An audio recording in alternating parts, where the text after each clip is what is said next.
이번 시간에는 부가치세 신고서를 직접 입력해 보도록 하겠습니다. 본 강의만 들으시면 부가치세 신고서 문제는 웬만하면 틀리지 않을 것이고요. 일단 부가치세 본문에는 내가 면세 매출이나 면세 매입한 거는 들어오지 않는다는 점 미리 말씀드릴게요. 뭐니 해도 가장 중요한 건 자, 이렇게 매출 부분하고 이렇게 매입세액 부분을 깔끔하게 잘 입력을 해줘야 됩니다. 일단 매출세액 부분은 과세표준이라는 단어가 나오죠. 자, 과세표준이라는 건 이 금액 부분을 말하는 겁니다. 별도의 언급이 없으면은 가장 하단에 있는 9번의 합계라는 의미하는 것이죠. 말씀드린 대로 면세는 없고요. 10% 과세랑 영수율 이 두 가지로 이루어져 있습니다. 자, 먼저 10% 부분을 먼저 살펴볼게요. 매출은 내가 증빙을 줘야 되는 건데 가장 첫 번째 칸은 10% 사업자가 발급하는 가장 원칙적인 증빙인 세금계산서 발급분이고요. 그리고 간주금급 중에서 세금계산서 발행하는 게 하나 있죠. 판매 목적 타사업장 반출의 경우에 1번 칸에 적어주면 되겠습니다. 일단 첫 번째 칸은 너무 쉽죠. 10% 팔면서 세금계산서 발급한 것, 110의 기출, 전체 세금계산서 발급분, 공급가액 3억 5천, 세액은 3,500. 자, 말 그대로 3억 5천과 3,500 이렇게 입력해주면 되는 것입니다. 그 다음에 두 번째 칸은 별로 좋은 상황은 아니에요. 매출제가 세금계산서를 발급하지 않으면 매입하는 사람은 매입세 공제를 받을 수 없기 때문에 매입하는 사람이 예외적으로 세금계산서 발급할게요 라고 할 수 있는 것이에요. 공급대가 5만원 이상인 경우에 100원짜리 막 이런 건 안 된다는 거죠. 다음은 세금계산서 말고 추가로 인정되는 두 가지 적격증이 있죠. 바로 신용카드 매출전표나 현금영수증을 발행해줬을 때. 자, 110회에서 현금영수증 매출액 공급 대가, 즉 세금 포함된 금액으로, 그 다음에 109회 시험에 신용카드 결제한 제품 매출액 4,400원, 역시 부가세세 포함된 공급 대가죠. 여기는 공급 가액을 입력해줘야 되기 때문에 공급 대가를 공급 가액으로 바꾸려면 나누기 1.1을 해주시면 되겠습니다. 자, 여기는 두 가지를 합쳐서 입력해 주셔야 되는 거예요. 그래서 바로 5천만원이죠. 이렇게 입력해주면 되겠다. 자, 다른 거 입력하기 위해서 잠깐만 패 죽여보도록 하겠습니다. 패 죽일 때는 스페이스 엔터가 들어가시죠. 106에서 조금 특이한 부분이 하나 나왔는데요. 자, 신용카드 매출액 공급가액 3천만원, 세금은 300만원. 다만 신용카드 매출액은 전자생계에서 발급분은 공급가액 1,000만원, 세금 100만원이 포함되어 있다라는 얘기입니다. 원래는 그러면 안 되는데 이건 어쩌다 이중 발급한 거죠. 1,000만원 해당되는 거는 신용카드 매출전표도 발급하고 그 다음에 세금계산서도 발급하고 있습니다. 여러분 둘 중에 원칙이 뭐예요? 세금계산서죠. 그래서 1,000만원은 세금계산서 원칙에다 입력을 해주고 그 다음에 나머지 2,000만원만 신용카드 매출전표 발행분에 적어주면 되겠습니다. 그리고 4번 칸은 건별이라고도 부르는데 위에 살펴본 세금계산서, 신용카드 매출전표, 현금영수증 2회, 정기영수증 2회 매출분에서 증빙을 안 준 거, 무증빙 또는 위에 세 가지 말고 뭐 일반 영수증, 간이영수증 이런 거 거지 같은 거는 안 준 거랑 똑같아요. 그리고 판매 목적 타사업장 반출을 제외한 일반적인 간주금이나 간주임대로 역시 4번 칸에 입력해주면 되겠습니다. 일단 여기서는 세 가지를 해볼 건데요. 104회 비사업자에 대한 정기영수증의 과세 매출액 4,400만원 부가세 포함. 얘는 우리 시험에서 현금영수증을 발급하지 않았다 이런 표현이 있는데요. 결론적으로 이거는 세금계산서 미발급 가능성가 붙지 않는다는 뜻이에요. 왜냐면 우리 현금영수증 의무발행 업종이 따로 있어요. 뭐 의사라든지 변호사 등등등 그런 업종이나 직업들은 막 사람들이 막 돈을 막 보따리를 막 싸갖고 와가지고 막 저 경제 치료해주세요, 뭐 저 소송 좀 면해주세요, 뭐 이렇게 할 수 있잖아요. 현금영수증 의무발행 업종이 아닌 뭐 이런 표현이 있다면 세금계산서 관련 가능성은 없다고 보시면 되겠습니다. 근데 우리 시험에서 다루는 기업들은 일반적인 업종이기 때문에 아무튼 뭐 정기영수증을 안 줬기 때문에 자 부가세에 포함된 금액이 40만원으로 이렇게 바꾸기 입력을 해주면 되겠죠. 이번에는 부동산 임대 공가 명세서에 개선된 간주임대료 과세표준 금액. 자, 일반적인 간주공급이랑 간주임대료 요거는 건별이었죠. 그래서 287600 이렇게 입력해주면 되는 것이다. 자, 하나만 더 해볼게요. 패 줄인 다음에 자, 요거는 판매목적 타사업적 반출을 제외한 간주공급인데요. 당사의 직원이 홍길동 임원 아님에게 경제사 관련하여 연간 100만원 시가 상당의 당근사가 제조한 제품을 공짜로 제공했다. 자, 우리 회사 사람들 증명이니까 개인적 공급이죠. 개인적 공급 경우는 뭐 작업복, 작업화, 작업복 회사에서 쓰는 물품들이 공짜로 주다 괜찮아요. 생일 선물, 뭐 명절 선물이나 정기사비 이런 거는 10만원까지는 괜찮아요. 시가 10만원 넘는 부분은 간주공급으로 보는 것이죠. 그래서 100만원 중에서 10만원 넘는 90만원을 겁나 입력해주면 되겠다라는 얘기입니다. 자, 다음은 영세율인데요. 영세율은 사람들이 처음 공부하실 때 굉장히 헷갈려 하시는데 둘 중 하나죠. 직수출, 그다음 내부신용증이나 구매하기서 등. 여러분 몇 번 칸이 직수출일까요? 많이 헷갈려 하시는데 6번이 직수출이에요, 여러분들. 왜냐면 직수출은 증빙을 발급할 필요가 없기 때문에 기타란이고요. 내부신용증이나 구매하기서의 경우에는 영세율 세금계산서를 발급해야 되기 때문에 5번 칸에다가 기재를 해줘야 되는 것입니다. 내국신용증이나 제품 매출액 영세율 세금계산서 발급은 그죠? 내국신용증이나 구매하기서는 세금계산서 발급을 해줘야 돼요. 자, 공급가액 4천만원이기 때문에 5번 칸이 되겠고요.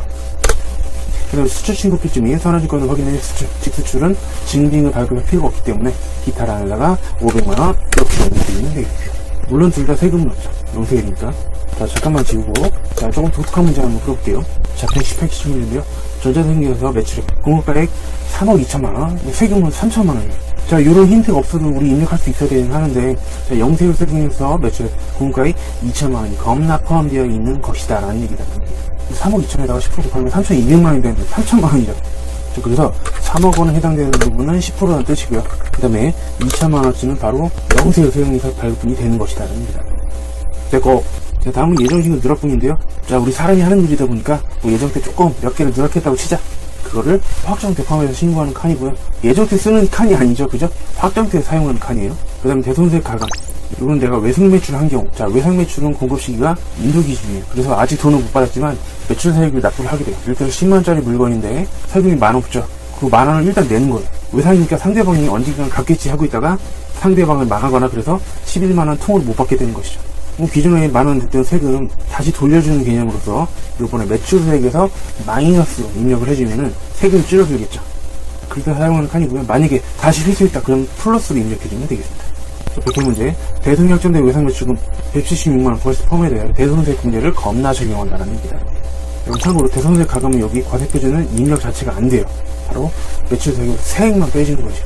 자, 176만원 공급 대가죠. 세금 포함된 거 나누기 12를 하면 세액이 나오겠다는 얘기다. 지금 대손이 발생한 거니까 참고로 마이너스로 입력하셔야 돼요. 16만원 이렇게.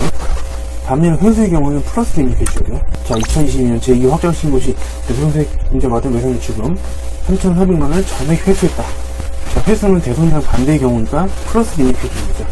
자, 세금만 입력하는 건데 여기다가 300만원 이렇게 입력을 해주면 되겠다는 거죠. 되고, 자, 다음은 매입 쪽으로 한번 가보겠습니다. 자, 일단 매입은 내가 증빙을 받아오는데 세금계산서를 받아온 수치분하고 다른 두 가지 증빙, 신용카드 매출대표랑 현금 영수증 이렇게 두 가지로 나눠져 있고요. 선생님 왜 그 밖에 공제 매입세라고요? 매출처럼 신용카드랑 현금 영수증 이렇게 써주면 안 돼요? 네, 매입은 의제 매입세액이라든지 뭐 재활용 폐자원 그런 그 의제 같은 게 좀 더 있기 때문에 그래서 굳이 이렇게 표현을 하는 것이죠. 자, 일단 내가 세금계산서를 잘 받아왔다. 우리 수업 목적은 두 가지만 일단 이해하시면 되는데요. 일반 매입과 고정예산 매입이죠. 일반 매입은 뭐 덩어리가 크지 않은 거, 상품 사든지 뭐 원재료 사왔다든지 등등. 고정자산 매입은 유무형자산을 매입한 경우에 사용하는 칸이에요. 자동차나 건물 뭐 이런 것들이죠. 좀 더 정확하게 말씀드리자면 고정자산은 감가상각이나 상각을 하는 자산들을 의미해요. 참고적으로 토지 관련된 거는 일반 매입에 적어줘야 되는 것이죠. 매입 쪽을 한번 입력해 보겠습니다. 110회 전자생계산서 수취한 매입가액 공급가액 1억 5천이고요. 세액은 1,100만원. 각종 운반용 화물적세 매입 공급가액 2천만원 200만원이 겁나 포함되어 있으며 나머지 모두 재고자산 매입에 있다.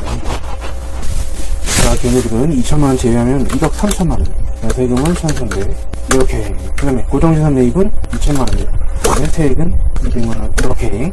자, 눈치 빠르신 분들은 야, 이상하다, 매출 쪽은 금액만 입력하면 10% 자동으로 붙는데 매입은 왜 10% 자동으로 안 붙을까? 이유는 매입 쪽에는 영세 부분이 따로 없어요.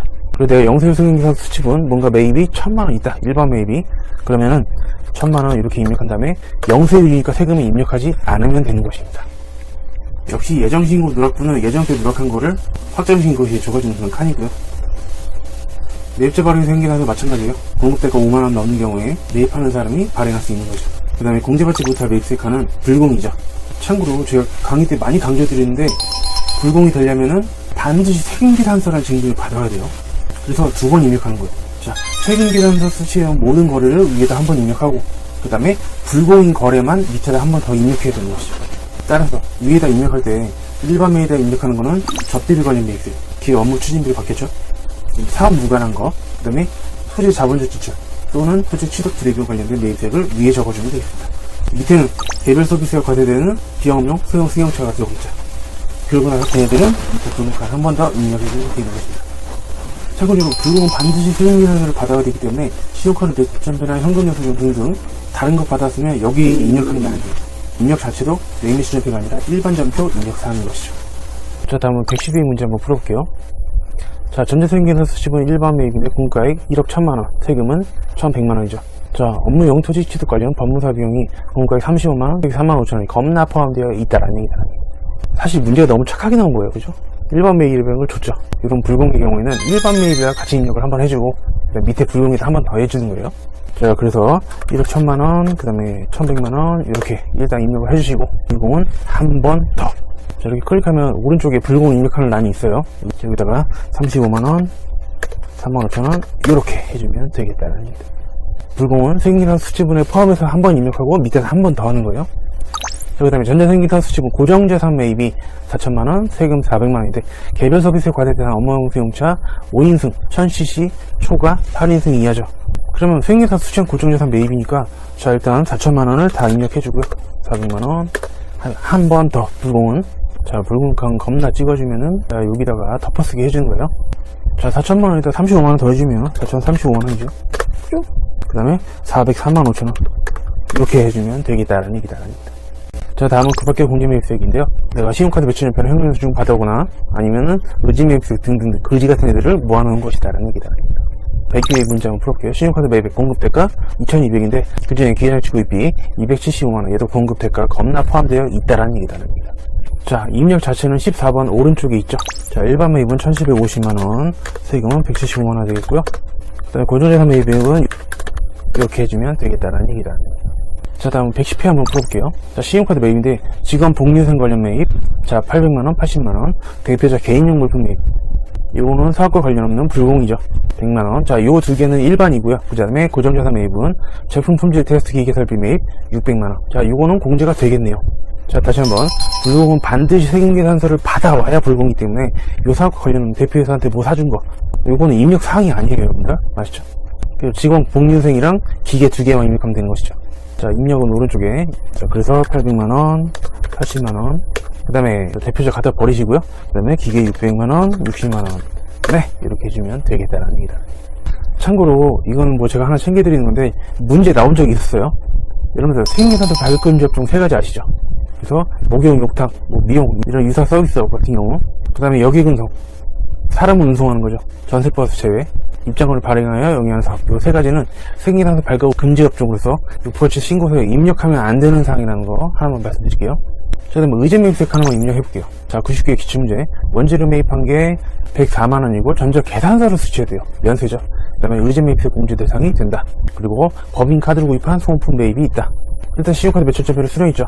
소모품은 일반 매입에다가 입력해 주면 되겠습니다. 그래서 50만원 이렇게 5만원 이렇게 입력해 주면 되겠고요. 그리고 이 문제 하나예요. 의제매입세액 공제율 104분의 4를 적용받는 법인 중소기업으로 공제액은 공제 한도내의 금액으로 겁나게 가정을 하겠다라는 얘기다. 그리고 내가 면세 농축수 이성을 등등을 구입해가지고 10% 과세되는 제품 등을 만들어서 팔 때 의제매입세액 공제 받을 수 있는데 104분의 4로 하겠다. 자, 이거는 의제매입세액 공제 칸이 있죠. 자 104만원 이렇게 그 다음에 104분의 4를 하시면은 4만원이 나올 거예요. 이렇게 하시면 되겠다. 자 다음으로는 많은 분들이 겁나 어려워하시는 가산세 부분인데요. 가산세를 크게 2가지로 나눌 수 있어요. 세금계산서 관련 가산세, 그 다음에 신고납부 관련 가산세. 일단은 세금계산서 관련 가산세를 먼저 말씀드리도록 하겠습니다. 자, 어떤 거래가 있을 때, 자, 두 사람이 있죠. 바로 공급하는 사람과 공급받는 자가 있어요. 둘 다 세금계산서를 잘 주고 받아야 돼요. 가장 원칙적인 세금계산서 발급 시기는 공급 시기죠. 물건을 사고 팔 때. 근데 우리 월화계 세금계산서 있죠. 언제까지는 기차타? 다음 달 10일까지 주고받는 거는 아무 가산세가 없어요. 오케이. 자, 이걸 지나게 되면 이제 가산세가 붙어요. 자, 지연 발급이냐, 미발급이냐.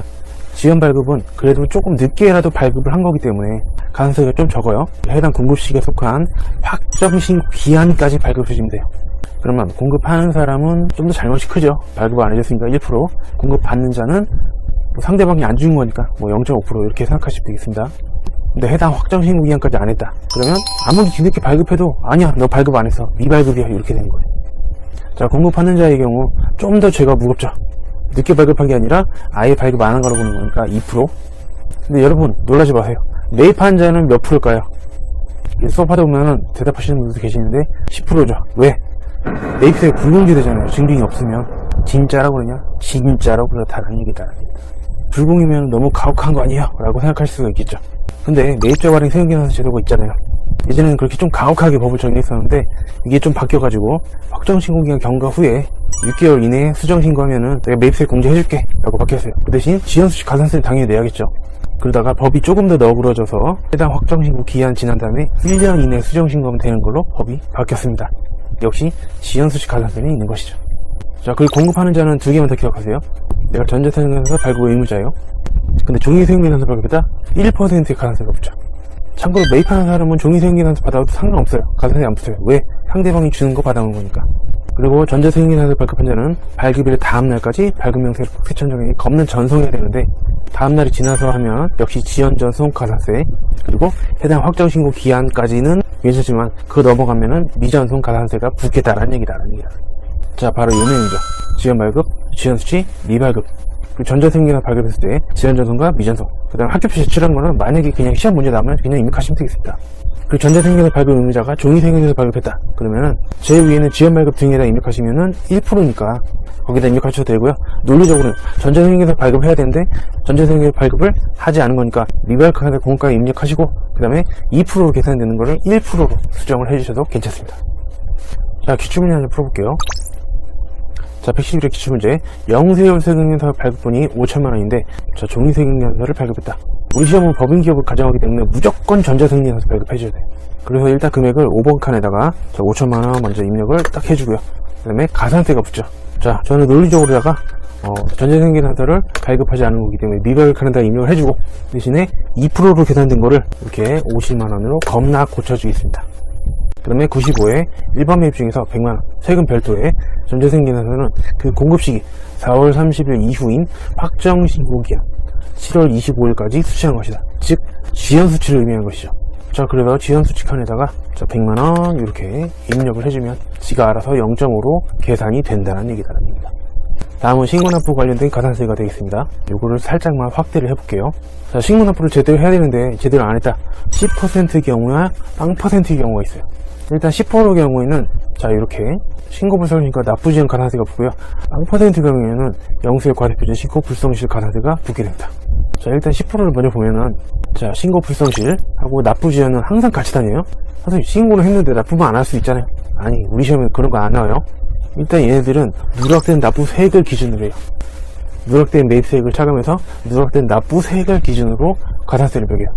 신고불성실은 누락된 납부세액 곱하기 가산세율 곱하기 신고불성실은 감면이 또 되거든요. 1 감면율이 되겠다는 얘기다. 자, 여기서 가산세율이 관건인데요. 사람이 하는 일이기 때문에 신고하다가 몇 개는 빼먹을 수 있겠죠. 그런 경우에는 10%를 붙이고요. 무신고는 뭐냐? 신고는 했는데 몇 개는 빼먹은 게 아니라 신고 자체를 아예 통째로 안 한 거예요. 괘씸하죠? 20%를 내야 돼요. 선생님, 근데 부당은 뭐예요? 부당 같은 경우는 아주 나쁜 놈이기 때문에 얘네들은 구분 없이 그냥 40%의 가산세를 매겨요. 이거는 장부를 조작하거나 막 이중장부를 만든다거나 장부를 파기하고 막 은닉하고 막 재산 숨기고 막 등등등 아주 안 좋은 거기 때문에 40%를 매게 돼요. 납부지연은 약간 이자 개념이에요. 그래서 네가 세액을 예를 들어 100만원을 미리 냈다면 내가 지금까지 그 이자는 받을 수 있을 텐데 그런 이자를 보상해라 라는 거거든요. 그래서 누락된 납부세액 곱하기 만분의 2.2 요게 이제 하루 이자의 개념이에요. 곱하기 미납일수를 겁나 곱하면 되겠다는 얘기다. 그 영세율 같은 경우는 0% 곱해봐야 어차피 낼 세금은 없어요. 그래서 과세표준 신고를 안 했지. 그래서 신고불성실만 있는데 0.5% 그리고 곱하기 1 감면이 들어간다는 얘기다. 신고불성실은 1 감면이 들어가요. 다음에 기간 내에 신고를 한다면 신고불성실 가산세를 겁나 감면받을 수가 있다는 얘기다. 그래서 당초에 몇 개만 빼먹은 거, 즉 과소신고를 한 경우가 있고 당초에 아예 배째라라고 무신고한 경우가 있죠. 몇 개만 빼먹은 거는 그래도 착하죠. 그래서 한 달 이내에 저 이거 빼먹은 거 신고할게요 하면은 가산세를 90% 깎아줘요. 10%만 내면 되고요. 그 다음에 겁나 중요한 게 별표 5개짜리죠. 당초에 몇 개 빼먹은 다음에 3개월 이내에 수정신고를 한다면 걔는 가산세를 75% 감면을 해줘요. 그러면 25%만 가산세를 내면 되는데 우리 전사세무 2급에서는 예정 때 누락한 거를 3개월 이후인 확정 때 포함해서 신고한 게 시험에 나오기 때문에 3개월 차예요. 그래서 1-75%가 겁나게 나온다는 얘기다. 그다음에 6개월 이내에 몇 개 빼먹은 거 죄송해요 신고하면은 50% 감면해주고 그 이후에도 물론 6개월 넘어가면 중요성은 떨어지지만 1년 내에 하면 30%, 1년 6개월 내에 하면 20%, 2년 내에 해도 10%를 깎아준다는 얘기다. 근데 무신고는 완전 괘씸죄죠. 아니 통째로 신고를 안 해? 야, 기한 지나면 끝이야. 기한 후 신고를 아무리 한 달 내에 해도 50%밖에 안 깎아줘요. 그 다음에 예를 들어서 예정 신고를 아예 안 한 다음에 확정 신고 때 이거 예전 건데 같이 해주세요 그러면은 야, 너 가산세 30%만 깎아줄게. 70%는 돼. 이런 거고요. 그 다음에 6개월 뒤에 회계하면서 나오면은 걔는 20%만 깎아주기 때문에 무려 80%를 내게 되는 것이다 라는 얘기다. 참고로 내가 매입 쪽만 누락했다 그러면 누락된 납부세액이 없죠. 오히려 마이너스라고 볼 수 있죠. 그때 가산세가 안 붙어요. 왜냐, 자기가 바보짓한 거죠. 먼저 매입세 공제 받을 수 있는 거를 늦게 받게 되니까 그 기간의 이자만큼 자기가 스스로 손해보는 거기 때문에 별도의 가산세는 없다는 얘기다. 자, 106회 기준문제 예정신고 누락분인데요. 전자세금이면서 과세 매출액 공가 2천만원, 세액 200만원. 부당한 건 아니에요. 그럼 10% 붙는 거죠. 제2기 예정신고 시 7, 8, 9네요. 당초 납부기한은 10월 25일까지죠. 제2기 확정신고 납부일은 다음 연도 1월 25일로 이제 한 걸로 가정을 하겠다. 자, 일단은 매출 예정신고를 누락했기 때문에 예정신고 누락분에 적어줘야겠죠. 자, 오른쪽으로 넘어가서 세금계산서 매출액이요. 자, 공가액 2천만원. 이렇게. 자, 그 다음에 가산세 쪽으로 넘어가서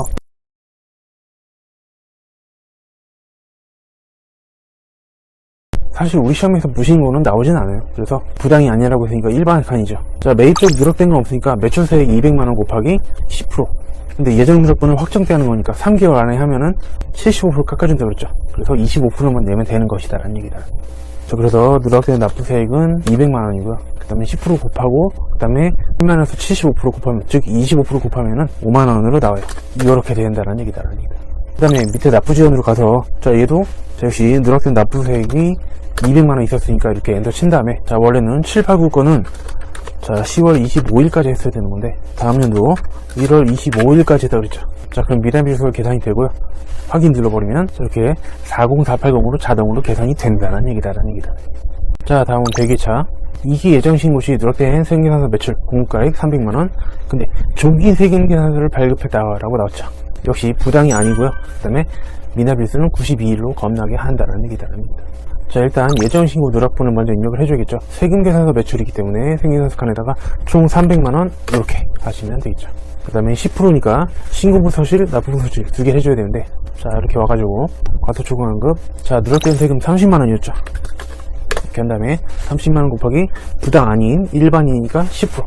그 다음에 가면 들어서 1-75%. 계산하시면 7,500원이 되겠고요. 그 다음에 납부지연. 왜 제때 납부 안 했어? 얼마? 30만원. 자, 이렇게 하시고, 과거에는 날짜를 직접 입력하는 게 아니라 미납일수를 그냥 줬거든요. 지금 92일이라고 줬죠. 2024년 10월 25일까지 했어야 되는데 2025년 1월 25일까지, 아까 92일이었죠. 자, 확인 누르면 됐고요. 그 다음에 그냥 넘어가면 안 되죠. 우리 시험은 법인이기 때문에 무조건 전자세금계산서 발급해야 되는데 종이세금계산서를 감히 발급해? 자, 저는 논리상 미발급 칸에다가, 자, 300만원 넣지 했죠. 그 다음에 2%가 아닌 1%니까 3만원으로 겁나 고쳐주면 되겠다는 얘기다. 여러분들께 많은 도움이 됐기를 기원하면서 마무리 짓도록 하겠습니다. 친구들 안녕.